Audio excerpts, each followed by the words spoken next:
सभी सुधी श्रोताओं को मैं नमन करते हुए प्रज्ञा आप सभी के सामने प्रस्तुत हूँ। और जैसा कि हमने पूर्व पीठिका में सुना, वैदिक संस्कृति प्रचार संघ द्वारा ये माह ऋषि दयानंद जयंती और बोधोत्सव के रूप में मनाया जा रहा है। और कुछ दिवस पूर्व ही हमने अंग्रेजी तिथि के अनुसार उनकी जयंती मनाई और कुछ समय बाद ही हम बोधोत्सव भी मनाएंगे। तो ये जयंती और महाशिवरात्रि दोनों ही तिथियां हमारे लिए बहुत विशिष्ट हैं। और विशिष्ट इसलिए हैं क्योंकि इस दिन सच्चे शिव विराट तत्व की खोज की यात्रा प्रारंभ हुई थी। और इस विराट तत्व की खोज की यात्रा ने युवा मूल शंकर को जितना उपकृत किया, उससे कहीं अधिक हमारे राष्ट्र को उपकृत किया। इसी दिन युवा मूल शंकर के मूल में मन में आत्मा एवं परमात्मा संबंधी जिज्ञासाएं उत्पन्न हुई और उन जिज्ञासाओं की खोज के परिणाम स्वरूप वे निकल पड़े। ऋषि दयानंद के का पूरा जीवन ही हमारे लिए अनुकरणीय है, तथापि उनके जीवन के कुछ मणि प्रसंगों को मैं आज आपके सम्मुख प्रस्तुत करती हूँ।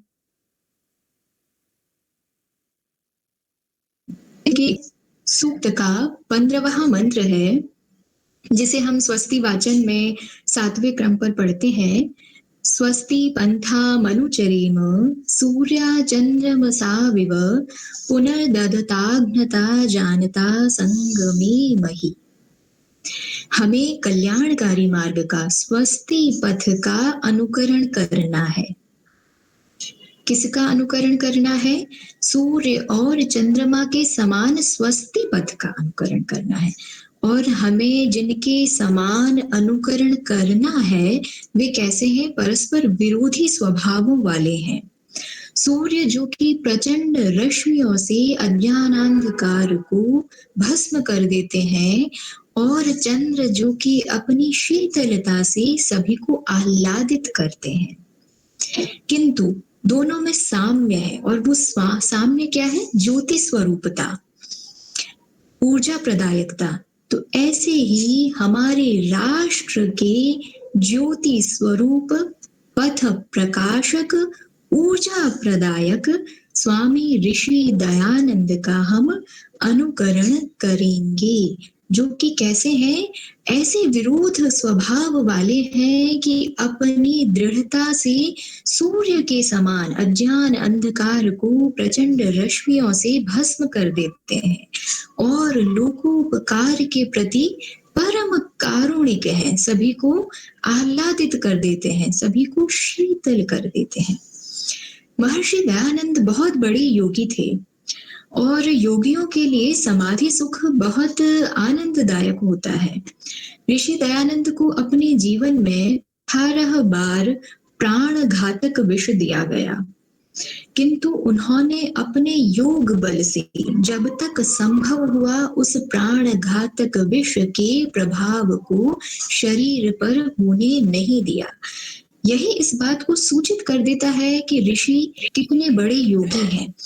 और इस योग की अवस्था में, जब अप्रतिम योग बल ऋषि के पास है, इस अवस्था में भी वे समाधि सुख का त्याग कर समाज के कल्याण के लिए कष्टमय जीवन को अंगीकार करते हैं। हमारे भारत में ऐसे बहुत कम उदाहरण हमें प्राप्त होते हैं कि वे बहुत बड़े योगी तो हों, किंतु समाधि सुख का परित्याग करके समाज के कल्याण के लिए भी कार्य करें। तो ऐसे हमारे अनुकरणीय अप्रतिम उदाहरण के रूप में है महर्षि स्वामी ऋषि दयानंद सरस्वती। ऐसे हमारे देव दयानंद का जन्म 12 फरवरी 1824 को गुजरात के मोरवी प्रांत में टंकारा में हुआ। ये बहुत कम वर्ष के थे तब इनकी छोटी बहन 8 वर्ष की जब वे हैं, और अल्पायु में उनका निधन हो गया। और इसी घटना के कुछ ही समय बाद इनके आत्मीय चाचा जी का देहांत हो गया। और इन घटनाओं के बाद ही एक विशेष घटना होती है कि महाशिवरात्रि की पूजा के दिन ऋषि दयानंद शिवलिंग के ऊपर चूहों का भ्रमण देखते हैं।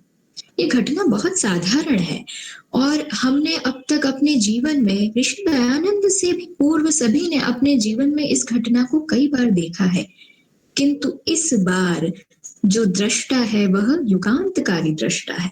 इस बार सामान्य दृष्टा नहीं है, इसलिए ये घटना पूरे राष्ट्रीय इतिहास में विशेष हो जाती है। और जब ऋषि दयानंद ये देख रहे हैं कि जो संपूर्ण राष्ट्र का पालक है उसके ऊपर चूहे विचरण कर रहे हैं, और ये घटना उनके हृदय को उद्वेलित करती है और वे अपने घर से निकल पड़ते हैं। सिद्धपुर की ओर वे जाते हैं और कुछ ही समय में पिता उन्हें वापस पकड़कर घर लाते हैं और पहरेदारों के मध्य में रख देते हैं। किंतु जिस व्यक्ति का जन्म ही संपूर्ण राष्ट्र को, मानव समाज को उसकी अज्ञान रूपी अंधकार की और परतंत्रता की बेड़ियों से मुक्त करने के लिए हुआ हो, वह क्या पहरेदारों के मध्य कैद रह सकता है? ऋषि दयानंद पुनः निकलते हैं और इस यात्रा में वे 30 वर्षों तक भारत भ्रमण करते हैं और 30 वर्षों की उनकी तपश्चर्या है और अखंड ब्रह्मचारी हमें सन्यासी के रूप में महर्षि दयानंद इस राष्ट्र को, इस समाज को प्राप्त होते हैं।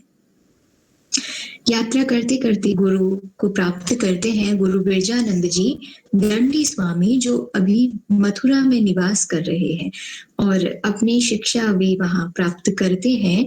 और शिक्षा समाप्ति के बाद जब देव दयानंद उपस्थित होते हैं गुरुजी के साथ गुरु बिरजानंद के समीप, तो गुरु बिरजानंद का यह संवाद है ऋषि दयानंद से कि मैं वो नहीं मांगता जो तुम्हारे पास है, ना मैं भौतिक संपत्ति मांगता हूँ, अपितु मैं वो मांगता हूँ जो मात्र तुम, केवल तुम इस राष्ट्र को दे सकते हो।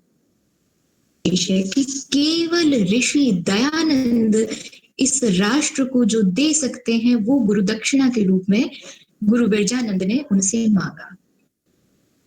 जहाँ त्रेता युग राम को प्राप्त हुई और उन्होंने उसे जीवन भर शिरोधार्य किया और मर्यादा पुरुषोत्तम कहलाए। और एक गुरुवाज्ञा कल युग में ऋषि दयानंद को प्राप्त हुई और उन्होंने उसे अपने पूरे जीवन में शिरोधार्य, और यह आज्ञा थी कि इस समग्र राष्ट्र में फैले हुए अंधविश्वासों और कुरीतियों को मिटाओ और भारत में वैदिक धर्म का, आर्ष धर्म का प्रचार करो। वाज्ञा की पूर्ति के लिए वैदिक धर्म के, आर्ष धर्म के प्रचार प्रसार के लिए ऋषि दयानंद ने आजीवन अथक परिश्रम एवं कष्टमय जीवन व्यतीत किया और हरिद्वार में अखंड खंडिनी पताका ग्रहण की।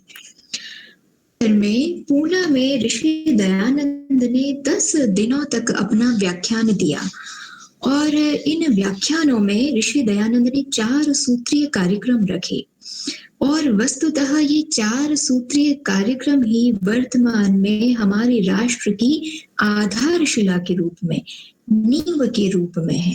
यहाँ केवल आर्य समाज के संस्थापक के रूप में है, अपितु एक राष्ट्र त्राता के रूप में इस राष्ट्र को, भारत को प्राप्त हुए हैं। उन्होंने जब भी भारत भ्रमण किया प्रायः पदाती पैदल यात्राएं की। पैदल यात्राएं संभव नहीं है, वहां वे रेल मार्ग का स्वीकार करते हैं और इसी क्रम में एक बार वे कलकत्ता पहुंचे और कलकत्ता में रविंद्रनाथ ठाकुर के भाई देवेंद्रनाथ ठाकुर के घर पर उनका निवास है। जब युवा नरेंद्र, जो अभी विवेकानंद नहीं बने हैं, उन्हें ज्ञात होती है तो वे अपने गुरु रामकृष्ण परमहंस से ऋषि दयानंद के दर्शन लाभ के लिए जाने की प्रार्थना करते हैं और गुरु रामकृष्ण परमहंस अपने शिष्य युवा नरेंद्र के साथ जब देवेंद्रनाथ ठाकुर के पहुंचते हैं तो वे देख रहे हैं कि ऋषि दयानंद घर के बरामदे में बहुत तीव्र गति से भ्रमण कर रहे हैं। युवा नरेंद्र प्रथम प्रश्न पूछते हैं अपने गुरु परमहंस से कि इनके चेहरे पर इतनी दीप्ति कैसे है। और रामकृष्ण परमहंस का उत्तर है, नरेंद्र, ये अखंड ब्रह्मचारी हैं। इनकी 30 वर्षों की तपश्चर्या का परिणाम है कि इनका शरीर आध्यात्मिक पुंज से दैदीप्यमान है। तुम्हें इस प्रकार बनना है। अब युवा प्रश्न है कि यदि ये इतने ही शक्ति से दैदीप्यमान है तो ये इतने विकल क्यों दिखाई दे रहे हैं, इतनी तीव्र गति से भ्रमण। और तब रामकृष्ण परमहंस पुनः उत्तर देते हैं, नरेन, ये मात्र सन्यासी नहीं है, भक्त हैं। ये बात बहुत विशेष है कि सन्यासी होने का अर्थ समाज का सर्वथा परित्याग करना नहीं होता है।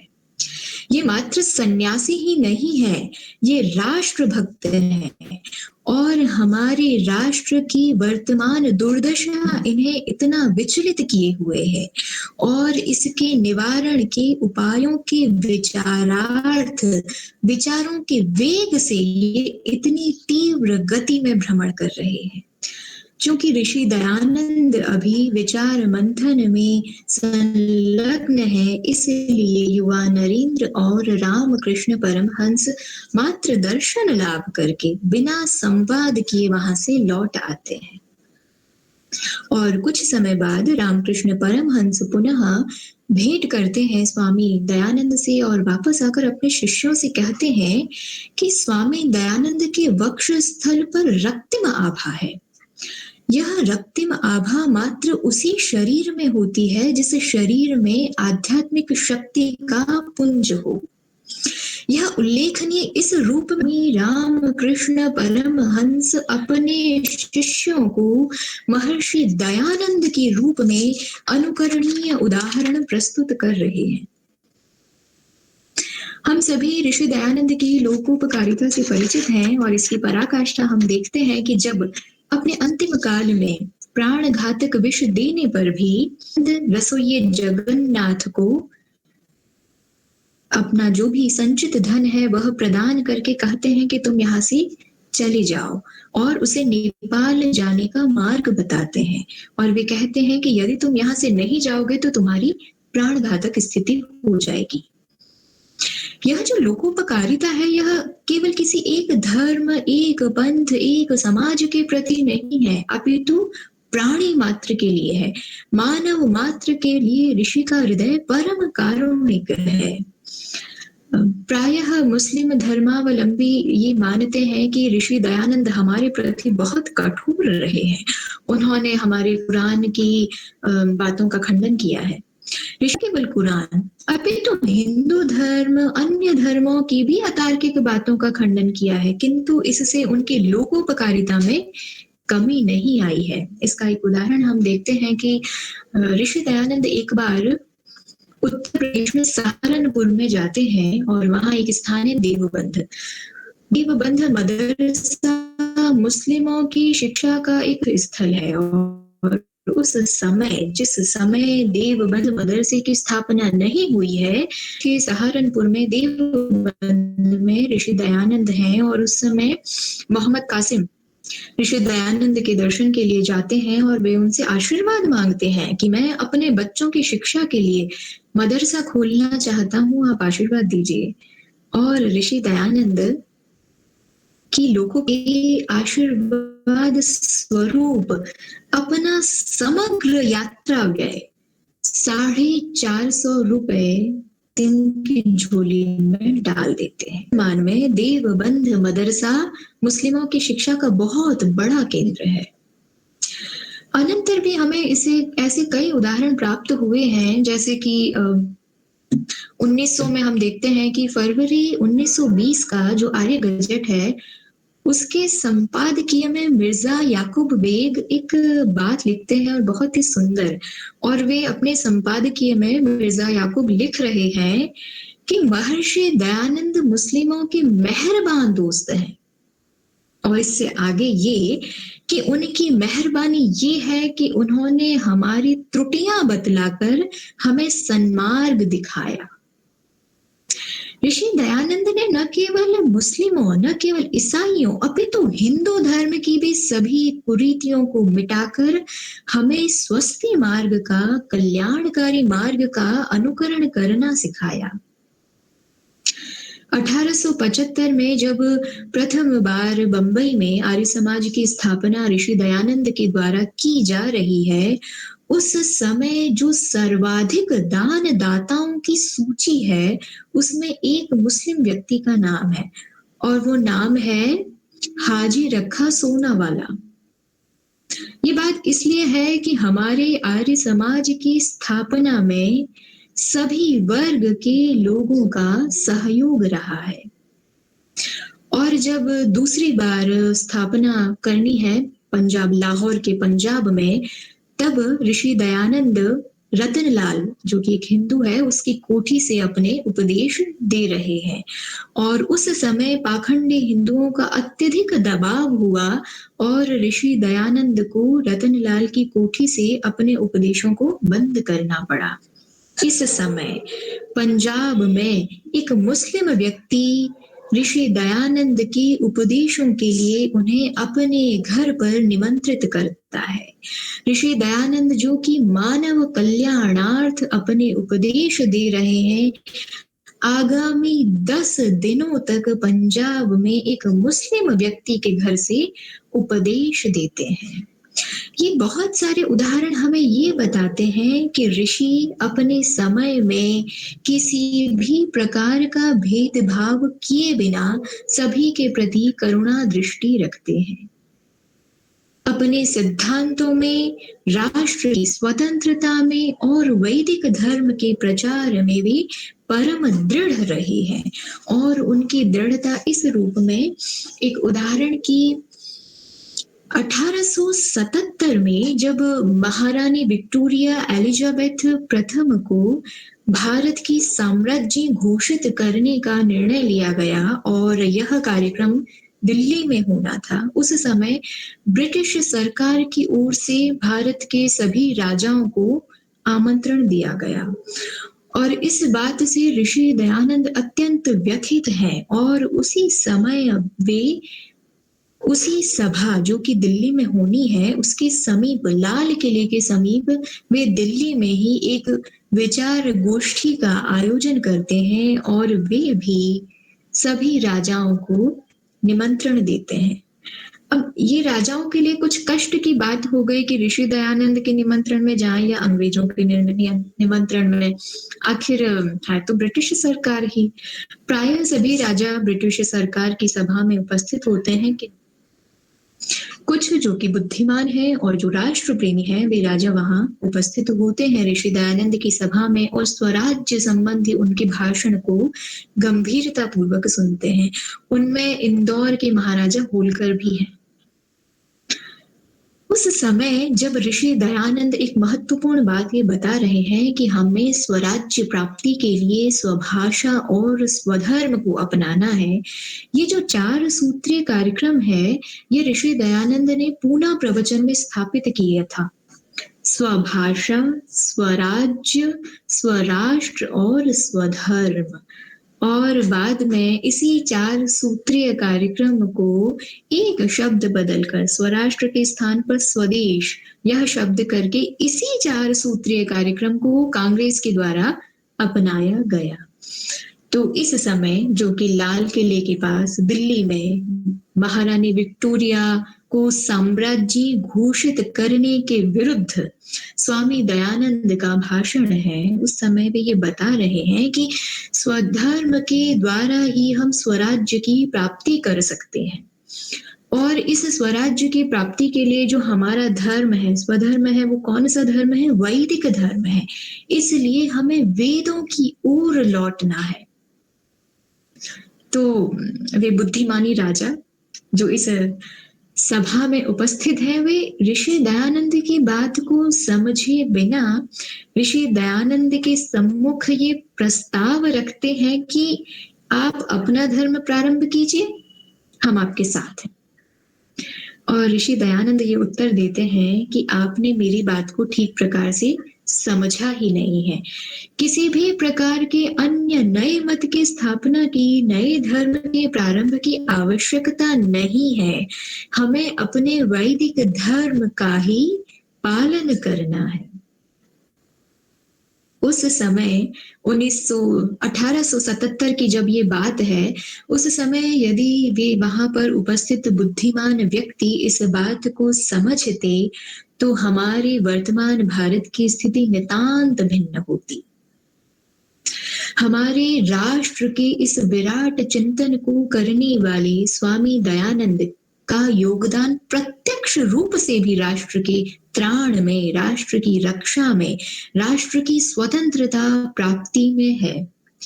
पहले हमें इसके साक्ष्य प्राप्त नहीं होते थे, किंतु हमारे आर्य समाज के बहुत ही प्रसिद्ध लेखक निहाल चंद जी ने बहुत ही खोज की और उत्तर प्रदेश में सर्व खाप पंचायत होती है। तो उत्तर प्रदेश का एक गांव है सौरव, उसमें होने वाली सर्व खाप पंचायत समिति के साक्ष्यों को उन्होंने खोजा और वर्तमान में हमें ये प्रमाण प्राप्त होते हैं। 1857 की क्रांति में 3 सन्यासी जिनका की कार्य क्षेत्र है वह, और एक सन्यासी जो 1857 में हिमालय में रह रहे हैं, इन कुल 4 सन्यासियों का योगदान है। और ये 4 सन्यासी स्वामी दयानंद की गुरु परंपरा के हैं।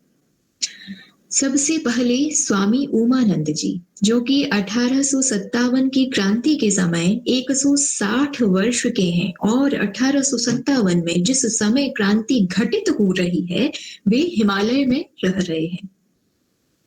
स्वामी उमानंद जी के शिष्य हैं स्वामी पूर्णानंद जी, जिनसे महर्षि स्वामी दयानंद सरस्वती ने सन्यास की दीक्षा ग्रहण की। स्वामी पूर्णानंद जी इस समय 129 वर्ष के हैं। 1857 की क्रांति के सूत्र जिस समय रचे जा रहे हैं, और ये जो 1757 में प्लासी का युद्ध हुआ था, इस समय स्वामी पूर्णानंद जी विद्यमान थे।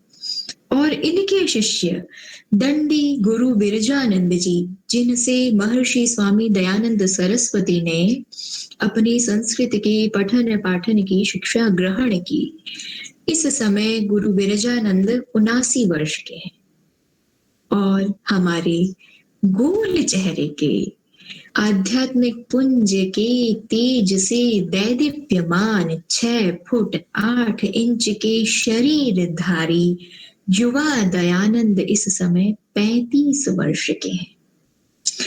इस समय 1857 की क्रांति के प्रचार के लिए, क्रांति से पूर्व जब उसका प्रचार हो रहा है, 2 प्रतीक चुने गए थे, लाल कमल और रोटी। और इन प्रतीकों को चुनने का श्रेय स्वामी दयानंद की परंपरा के प्रारंभिक जो गुरु हैं, जो इस समय हिमालय में निवास कर रहे हैं, स्वामी उमानंद जी को जाता है। और इसके बाद 3 वर्षों तक 1857 की क्रांति के सूत्र रचे जाते रहे और तीनों ही वर्ष 1857 की क्रांति का जब हम कार्य की रूपरेखा बना रहे हैं, उन सभाओं की अध्यक्षता प्रज्ञा चक्षु गुरु बिरजानंद ने की है। और न केवल 1857 की क्रांति की रूपरेखा बनाई जा रही, अपितु 3 वर्ष पूर्व ही इसका दिन निर्धारित कर दिया गया था, 11 मई 1857। और अब जब प्रतीक चुन लिए गए हैं तो व्यापक रूप से समग्र गांवों में और शहरों में इन प्रतीकों का, लाल कमल और रोटी, इनके माध्यम से प्रचार प्रसार हो रहा है 1857 की क्रांति का। और साथ ही कान में इस क्रांति की तिथि भी बदलाई जा रही है, और यह तिथि 11 मई 1857 तिथि किसके द्वारा निर्धारित हुई थी? इसकी अध्यक्षता करने वाले गुरु बिरजानंद जी ने यह तिथि 3 वर्ष पूर्व अपने अध्यक्षीय सर्वखाप पंचायत समिति में निर्धारित कर दी थी। और इस प्रचार प्रसार का कार्य प्राप्त हुआ था महर्षि स्वामी दयानंद सरस्वती को। इसके प्रत्यक्ष प्रचार में स्वामी दयानंद ने भाग लिया था। इसके बाद 1857 की क्रांति के बाद जो प्रथम जनगणना हुई ब्रिटिश सरकार के द्वारा 1881 में, वह जनगणना ही इस बात का पूर्ण प्रमाण है कि स्वामी दयानंद सरस्वती का 1857 की क्रांति में कितने उद्वेलित रूप से योगदान था। और इस जनगणना में 1881 की जनगणना में 11 प्रश्न पूछे गए और ये 11 प्रश्न जनगणना से संबंधित नहीं थे, अपितु उस समय भारत की सामाजिक और राष्ट्रीय मनोदशा को जानने के लिए पूछे गए थे। और उन 11 प्रश्नों में 2 प्रश्न परोक्ष रूप से स्वामी दयानंद के विषय में है और एक प्रश्न प्रत्यक्ष रूप से ऋषि दयानंद के नाम सहित पूछा गया है। कुल 3 प्रश्न ही यह बात उपस्थित कर देते हैं कि 1857 की क्रांति में ऋषि दयानंद का कितना उद्वेलित रूप से योगदान है। और जो प्रत्यक्ष प्रश्न है ब्रिटिश सरकार का वो यह है कि दयानंद के संदेशों से किन किन सूबों में धार्मिक और राजनैतिक परिवर्तन आया है। यह प्रश्न इस बात को इंगित करता है कि हम दयानंद न केवल इस रूप में याद किए जाएं कि वे आर्य समाज के संस्थापक हैं, न केवल इस रूप में याद किए जाएं कि उन्होंने वैदिक धर्म का पुनः प्रचार प्रसार किया, अपितु इस रूप में जाएं कि स्वतंत्रता दिलाने में आधार स्तंभ के रूप में वे रहे हैं और उनके द्वारा चलाई गई संस्था आर्य समाज का यह अद्वितीय प्रभाव रहा है कि स्वतंत्रता संग्राम के प्रायः जननायक सभी जिन्होंने इस संग्राम में स्वतंत्रता प्राप्ति हेतु प्राणाहुति दी, वे आर्य समाज से संबद्ध एवं प्रेरित रहे हैं। और चूंकि 1857 की क्रांति के बाद हम स्वतंत्रता का स्वप्न देख रहे हैं, तो स्वतंत्रता के पश्चात हमारा भारत कैसा हो, इस विराट विचार को भी ऋषि दयानंद ने अपने पूना के व्याख्यानों में प्रस्तुत किया 4 सूत्रों के रूप में, जिसको हमने अभी देखा था। स्वभाषा, स्वराज्य, स्वराष्ट्र और स्वधर्म। और पूना के व्याख्यान जो कि 10 दिनों तक चले हैं, पूना व्याख्यानों में ही वे ये चर्चा कर रहे हैं स्वदेश की चर्चा। और उन व्याख्यानों में उपस्थित हैं बाल गंगाधर तिलक। बाल गंगाधर तिलक जिन्होंने स्वराज्य हमारा जन्म सिद्ध अधिकार है ऋषि दयानंद की पूना प्रवचन से की सभा से ही ग्रहण किया और अनंतर इसे अपने राष्ट्रव्यापी आंदोलनों का नारा बनाया। प्रथम सूत्र ऋषि दयानंद का जो कि स्वभाषा है, उसके प्रसंग में एक बात मुझे ध्यान आती है। ऋषि दयानंद अपनी शिक्षा प्राप्त करने के बाद एक बार भ्रमण करते हुए मथुरा पहुंचते हैं और वहां उनका आवास होता है में। अनंतर वे जब जा रहे हैं तो जिस मार्ग से किसान अपने खेतों की तरफ जाते हैं, उस मार्ग पर ऋषि दयानंद खड़े होकर प्रवचन कर रहे हैं मूर्ति पूजा के विरोध में। ऋषि दयानंद की मूल भाषा मातृभाषा है गुजराती, पठन पाठन की भाषा है संस्कृत। प्रवचन किस भाषा में हो रहे हैं? संस्कृत भाषा में। अब चूंकि प्रवचन संस्कृत भाषा में है तो किसानों की समझ में बात नहीं आ रही है। उस समय एक साधु वहां से गुजरते हैं और वे ये देखते हैं कि ये उपदेश तो कर रहे हैं किंतु ऐसी भाषा में जो भाषा यहाँ के लोग समझते ही नहीं है। मथुरा की भाषा क्या है? ब्रज भाषा। और साधु उन्हें ये सुझाव देते हैं कि यदि आप इन्हें कुछ उपदेश देना ही चाहते हैं तो उस भाषा में दीजिए जिस भाषा को ये समझें। और ऋषि दयानंद उन साधु से पूछते हैं कि तब मैं किस भाषा को सीखूं? और वे साधु बताते हैं कि आप हिंदी भाषा सीखिए। दयानंद पुनः अपने गुरु विरजानंद जी के पास जाते हैं और उनसे कहते हैं, और वहां रहकर वे हिंदी व्यवहार को सीखते हैं। और उसके बाद पुनः उसी जगह, उसी गांव में, उसी स्थान पर वे खड़े होकर अब हिंदी भाषा में मूर्ति पूजा के विरोध में उपदेश कर रहे हैं। और चूंकि अब भाषा हिंदी है तो कृषकों को वह सुनाई भी दे रही है और समझ भी आ रही है। यह जो उपदेश हो रहा है मूर्ति पूजा के विरोध में है, और मथुरा मूर्ति पूजा प्रेमी रहा है। तब क्रुद्ध होकर वहां के कृषक महर्षि दयानंद पर पत्थर फेंकते हैं, और संयोगवश वही साधु वहां ऋषि दयानंद के पास आते हैं और उन्हें इस स्थिति में देखकर वे उनसे क्षमा मांगते हैं। और वे कहते हैं कि मैंने आपको हिंदी भाषा सीखने का सुझाव क्यों दिया?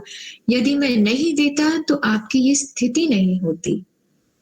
और ऋषि दयानंद बड़ी विनम्रता से उन्हें उत्तर देते हैं कि मैं इतनी देर से यही बात इन किसानों को समझाने का प्रयास कर रहा हूं कि पत्थर पूजे नहीं जाते। यदि पत्थर पूजे जाते तो ये मुझ पर फेंकते नहीं। स्वभाषा के विषय में यह घटना हमें ऋषि दयानंद की अप्रतिम तार्किकता को बताती है। स्वभाषा के विषय में ऋषि दयानंद ने चूंकि 30 वर्षों तक भारत का भ्रमण किया और प्रायः ये भ्रमण पदाती रहे, इसलिए उन्होंने देखा कि समग्र भारत में जो सर्वाधिक लोक व्यवहार की भाषा है वह है हिंदी भाषा। इसलिए उन्होंने अपने प्रायः सभी ग्रंथ हिंदी भाषा में रचे, और स्वभाषा के अपने प्रथम सूत्र में उन्होंने हिंदी भाषा की प्रभाविता पर बल दिया। इनका द्वितीय सूत्र है स्वराज्य, जिसके विषय में हमने यह चर्चा देखी थी कि महर्षि स्वामी दयानंद सरस्वती ने लाल किले के समीप सभा में स्वराज्य प्राप्ति का प्रथम सोपान स्वधर्म बताया था। स्वधर्म के विषय में एक चर्चा जब ऋषि दयानंद पुनः व्याख्यान दे रहे हैं तो वहां एक प्रश्न उपस्थित होता है एक श्रोता के द्वारा कि हमारा परम लक्ष्य क्या है, मनुष्यों का परम लक्ष्य क्या है? और ऋषि दयानंद उत्तर देते हैं मनुष्यों का परम लक्ष्य है मोक्ष। और दूसरा फिर पुनः प्रश्न उपस्थित होता है कि इसकी प्राप्ति कैसे की जाए? तो इसकी मोक्ष की प्राप्ति के प्रयासों में एक उत्तर वहां प्राप्त होता है स्वधर्म। स्वधर्म के प्रसंग में बहुत विस्तृत व्याख्यान वहां है, और वहां धर्म के लक्षणों में ऋषि दयानंद मनुस्मृति के विचार को, मनु के विचार को प्रस्तुत करते हैं, जहां की मनु ने धर्म के 10 लक्षण बताए हैं। और इन 10 लक्षणों के अतिरिक्त एक और लक्षण ऋषि दयानंद बताते हैं, वो है अहिंसा। हम प्रायः ये विचार देखते हैं कि अहिंसा 3 स्तरों पर होनी चाहिए, मानसिक, वाचिक और कायिक, इस रूप में। किंतु वहां ऋषि दयानंद एक बात कहते हैं कि हमें अहिंसा को वैचारिक रूप में, मानसिक रूप में अपनाना है। यदि अहिंसा हमने मानसिक रूप में, वैचारिक रूप में अपनाई है तो वाचिक और कायिक हिंसा का तो प्रश्न ही नहीं उठता है। तो इस प्रकार धर्म के वे वहां 11 लक्षण उपस्थित करते हैं, और इस स्वधर्म का अर्थ भी देते हैं वेदों की ओर लौटने को। और यहाँ जब वेदों की ओर लौटा जा रहा है तब भी यह बताते हैं कि हमें वेदों की मार्ग का अनुकरण करते हुए उत्तम कोटि का बनना है, श्रेष्ठ बनना है। और यही प्रसंग हमें प्राप्त होता है जब ऋषि दयानंद 1875 में आर्य समाज की स्थापना करते हैं तो क्या नारा देते हैं? कृण्वन्तु विश्वमार्यम्। समग्र विश्व को आर्य बनाना है। आर्य का अर्थ क्या है? श्रेष्ठ बनाना है। और इस श्रेष्ठ बनने की पद्धति हमें स्वधर्म से, हमारे वैदिक धर्म से प्राप्त होती है। वेदों की ओर लौटने का मार्ग हमें पुनः ऋषि दयानंद प्रदान करते हैं। और इस पूरे प्रसंग में जब वे अपनी शास्त्रार्थ सभाओं को करते जा रहे हैं तो एक बहुत बड़ी समस्या ऋषि दयानंद के सामने उपस्थित होती है, और वह समस्या है वेदों के लिखित रूप में प्राप्त न होने की। जिस समय शास्त्रार्थ हो रहे हैं और ऋषि दयानंद वेद मंत्रों को उद्धृत और व्याख्यायित करते हैं, तो प्रश्न जो प्रतिद्वंद्वी है उनका ये है कि कहाँ लिखा है, और कहाँ लिखा है इस बात का उत्तर ये है कि वेदों में लिखा है। तो वेद कहाँ है? लिखित रूप में पूरे राष्ट्र में उस समय वेद उपस्थित नहीं है। हमारे भारत को विश्व गुरु कहा जाता रहा है, और इसीलिए जब जब आक्रांताओं ने आक्रमण किया तब तब यहाँ की ज्ञान राशियों को समाप्त कर दिया गया।